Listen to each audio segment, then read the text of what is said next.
별거 아닌 일로 너무 자주 싸우고 그냥 툭하면 싸우고 이러죠. 싸움이 가장 많이 일어나는 시기가 또 3, 4학년이고 오빠 키도 작으면서 안만 쓰지 마! 키도 작으면서요.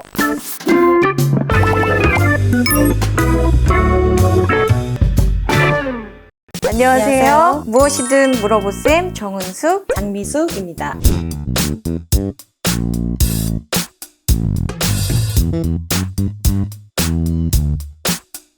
지난 시간 1, 2학년에 이어서 오늘은 3, 4학년인데요. 본교에서 워낙 시끄럽죠? 당연 3, 4학년이겠죠. 아무래도 1, 2학년 친구들은 새로운 환경, 약간의 긴장과 두려움이 있다면 3, 4학년은 알 거 다 아는 학년이 되겠죠. 학교 생활이라든지 선생님, 친구에 대한 자신감이 좀 있는 학년이라 볼 수 있겠죠.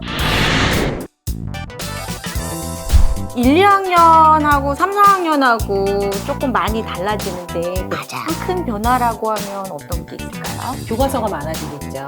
수업 시간도 많아질 거고 아이들이 기다려하는 전담 선생님이 있는 것도 역시 3, 4학년이 될 수 있습니다. 또 가장 좋아하는 건 3, 4학년부터는 모든 활동들이 굉장히 많아지죠. 과학 같은 경우에는 실험도 하고 관찰도 하고, 사회 같은 경우에는 친구들끼리 조를 짜가지고 모둠으로 동네 도사 활동도 하고, 그러니까 아이들이 수업 시간이나 이런 것들을 지루해하지 않는 것 같아요. 이 시기부터 부모님보다는 친구를 더 좋아하게 되죠. 이제 또래에 관심을 가지고 어떤 관계에서 문제들이 많이 생기니까 그때 그런 사소한 문제를 사소한 걸로 치부해 주시지 않고 그 갈등을 해결해가는 그런 것들을 관계 형성에 아주 중요한 시기. 정서적인 안정감이 있어야지 공부에도 집중이 될 수 있는 학년이기도 하죠. 1학년 때는 아이들이 한 교실에 5살부터 초등학교 3학년까지 수준의 아이들이 이렇게 천차만별로 되어 있다 하는데 그게 3학년 되면 격차가 없어지잖아요. 많이 줄죠. 네. 이유가 뭘까요? 1학년에는 정말 이렇게 수준이 많아졌다가 1, 2학년에는 학습 양이나 학습 수준이 그렇게 많지 않아요. 이렇게 좁혀지죠. 그래서 3학년 정도 되면 어느 정도 수준이 거의 비슷해져요. 학습 양이라든지 이런 것들이 많지 않기 때문에 3학년까지 어느 정도 읽고 쓰고 세마하는 능력을 탄탄히 해두면 4학년부터는 조금 수월해지는 경향들이 있어요. 4학년부터는 학습량도 많아지고 학습의 수준도 좀 높아지는 게 사실이에요. 특히 수학과가 그렇죠. 3학년까지는 만의 단위까지 배워요. 4학년 딱 피면 1단원이 5까지 배우는 거예요. 배우는 수의 범위도 굉장히 넓어지고 우리가 앞으로 배워야 하는 수학의 모든 것들이 조금 다 나와 있어요. 알아야 하는 개념들도 굉장히 많아지니까 1, 2, 3학년의 학습이 제대로 되어 있지 않은 친구들 같은 경우에는 4학년에서 많이 절망하고 포기하는 경우도 있죠. 후보자의 시작이 4학년부터 나올 네. 수가 있는 네. 상황이죠.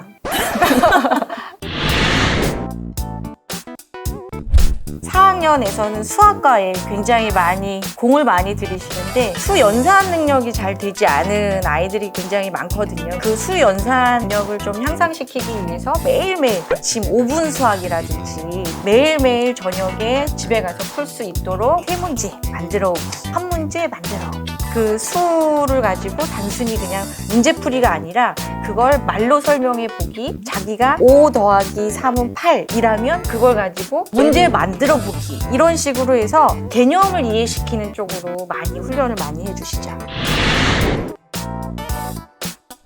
학부모님들이 많이 실수 아닌 실수를 하시는 이유가 뭐냐면 4학년이면 우리 아이도 그냥 4학년 수준에 맞춰서 뭔가 예습, 복습을 시키시는 경우들이 있어요. 그런데 우리 아이는 2학년일 수도 있거든요. 그러면 그걸 객관적으로 좀 판단하셔서 연산 능력이 좀 많이 부족하다. 그러면 지금 4학년 수준을 계속 학습해 나가시는 것보다는 2학년 수준으로 다시 돌아와서 그 아이의 부족한 부분을 먼저 채워주시고 그리고 천천히 이렇게 나가시는 게 훨씬 이 아이가 나는 수학을 못해 라고 느끼지 않고 뭔가 자신감을 가지고 찾아서 나갈 수 있는 계기가 되죠.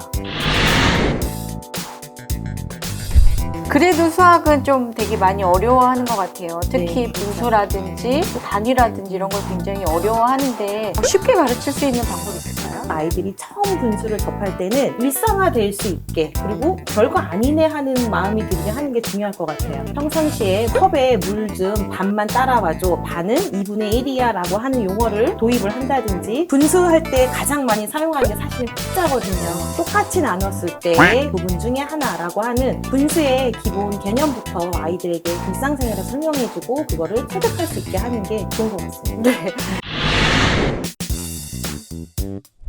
1, 2학년 같은 경우에는 글자를 읽고 글을 즐겨 읽는데 이제 초점을 맞췄다면 3, 4학년에서는 제대로 이야기, 나 혼자 알고만 있는 게 아니라 그걸 다른 사람하고 같이 이야기를 하면서 서로 공감하고 확장시켜 나가는데 이제 목표를 두죠. 한 학기 한 권 읽기라는 것들을 하고 있는데 또래다 보니까 애들이 움직임이 많고 같이 앉아서 뭐 하는 게 좀 어려우니까 같은 책을 한 반이 같이 읽고 그리고 그걸 가지고 다양한 활동들을 할 수 있도록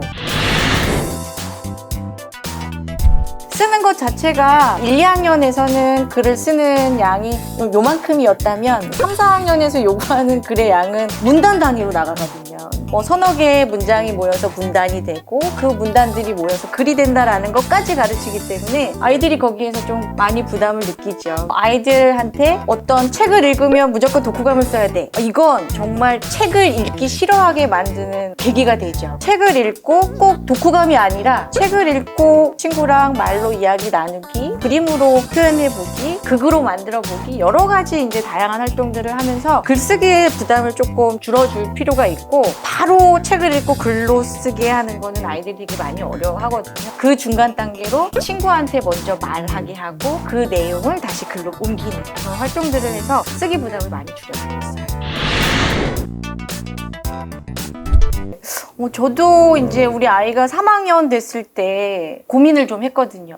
영어가 일주일에 1시간밖에 안 되는데 요거 가지고 될까? 그런데 처음에 한글 1학년 배울 때처럼 3학년은 영어를 처음 접하는 시기거든요. 처음 접하는 아이들한테 한글을 처음 접하게 했을 때처럼 많이 이제 노출시켜 주시고, 그 노출시켜 준다고 해서 학원을 막 보내라는 게 아니라 우리가 한글 가르칠 때 책도 많이 읽혀주고 비디오도 많이 보여주고 이걸 되게 자연스럽게 했잖아요. 그런 것처럼 3학년에서는 알파벳 대소문자를 구별하고 그걸 쓰게 하는 수준까지. 그러니까 처음 시작하는 건 무조건 천천히 좀 아이가 흥미있게 재밌어하게 놀이 중심으로 접근하는 게 좋죠. 3, 4학년 단계까지는 영어에 흥미를 가지고 뭔가 관심을 가지고 본인들이 찾아서 무언가를 할 수 있는 그런 기회를 마련해 주시는 게 가장 좋을 것 같아요.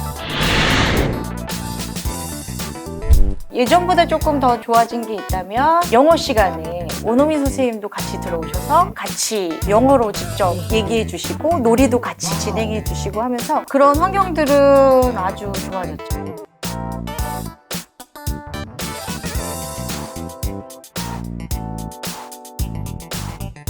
이 잉글리시북이라고 해서 인터넷으로 외부로 영어 동화책을 읽는 것도 지금 강원도에서 회원을 받고 있는데 저도 우리 아이 학부모 아이들을 발급받았거든요. 그것도 이용하는 것도 되게 좋은 방법이에요.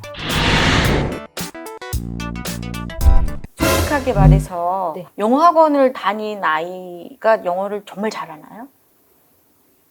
그렇지 않은 것 같아요. 너무 정색으로 얘기했나요? 네, 그러면 영어 학원을 안 다닌 아이들은 영어를 못하나요? 일단 노출을 많이 해야 하고 하는 그런 부분에 있어서는 학원에 다니는 친구보다는 시간적으로 물리적인 시간이 적을 수 있을 것 같아요. 그러나 흥미면에서는 영어 학원을 다니는 친구보다 영어를 접근하거나 영어를 생각하는 그 태도 면에서는 저는 되게 좋을 거라 생각을 하고 있고요. 저는 학원을 보내지 마세요, 뭐 안 보내셔도 돼요 이런 말보다는 내가 학원을 보내는 목적이 뭔가를 부모님들이 좀 생각을 해보셨으면 좋을 것 같아요. 아이가 그거를 말로도 표현을 해봐야 하고 하는 여러 가지 시간과 노력이 투자가 돼야 되는데 우리는 그거 없이 너무 완성된 능력을 원하는 게 아닌가라는 생각이 들어요. 영화를 보는 것, 영어로 보는 것도 영어에 대한 노출이 될 수 있고 챈트라든지 노래, 팝송 이런 것들도 조금만 주위를 돌아보면 재밌게 할 수 있는 영어를 학습할 수 있는 방법이 많거든요. 그런 부분을 이용하는 것도 좋을 것 같습니다. 네, 아이들 수업을 하다 보면 차이 나는 게 굉장히 많죠. 학원을 다닌 아이들 같은 경우에는 쓰기에 굉장히 관심이 많아요. 무조건 신경 쓰는 것 쪽에 수업 시간에도 듣는 거라든지 활동이라든지 이런 것도 되게 의미 없어 하죠. 이제 학원을 다니지 않았던 아이들은 학교에서 배우는 그 자체가 너무 신기한 거예요.